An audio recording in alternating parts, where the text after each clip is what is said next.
Good morning. Welcome to Time in His Word. Another late night running. And the problem with that is when you start trying to park around dark, finding a parking place.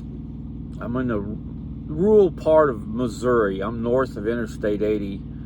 I mean, not 80, but Interstate 70. So I'm off the beaten path. And there's a Love's truck stop on this highway. It's got lists 75 or 80 parking places. I got in there at 5:30 last night and it was all full, and the drivers were already doing creative parking. And what that is drivers start parking where there's no parking spots, no line parking places. They park along the curbs, wherever they can park, and we refer to that as creative parking. Whenever I see this, the truck stops full because it's a government created problem. There's 11 trucks for every one parking place. So for you that are wondering why trucks in the morning when you go to work, they're parked along the ramps and everywhere else, is because there's a lack of parking. And then we're mandated by law. We have to park for 10 hours minimum, but we can only drive 11 hours through the day.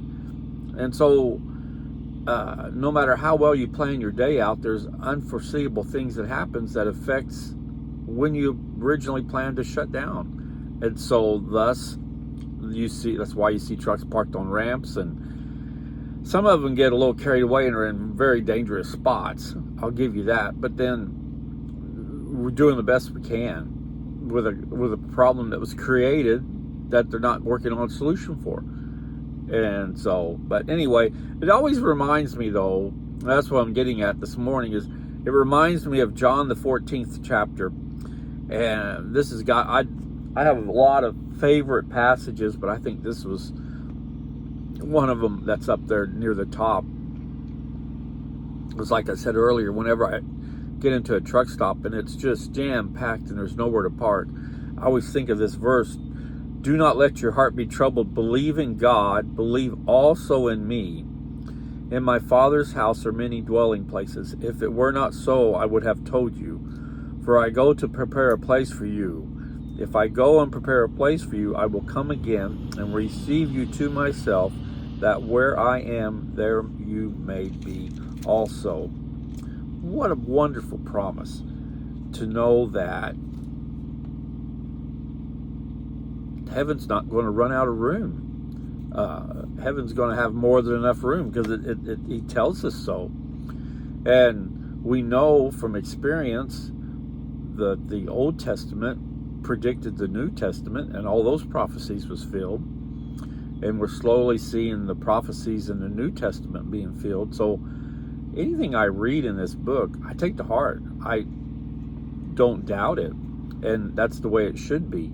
A couple of verses I marked in this passage that I refer to.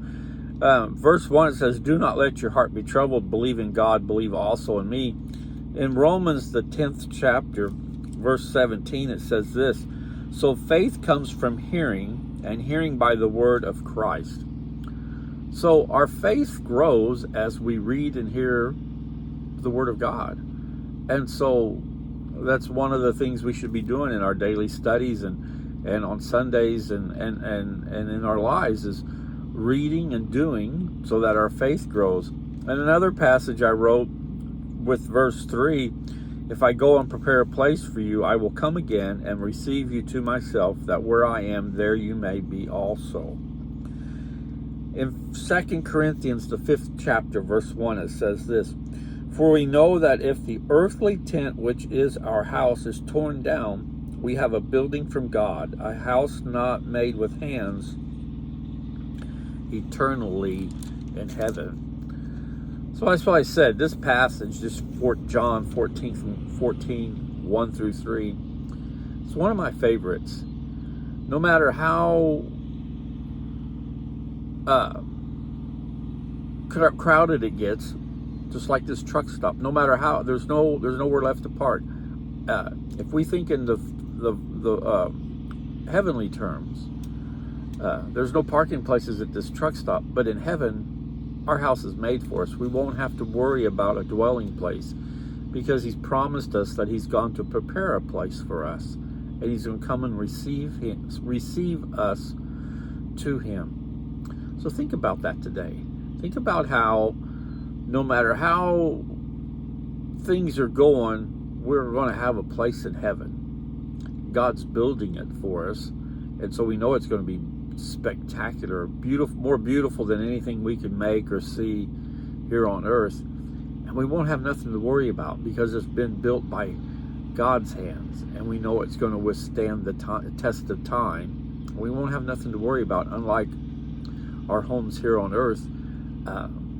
Just them tornadoes that hit out west last week, Nebraska, and that destroyed stuff, just leveled stuff. And we've seen the force of the winds that can do that. But knowing that God is going to take care of us, protect us, and provide us a dwelling place, that's all I need to know.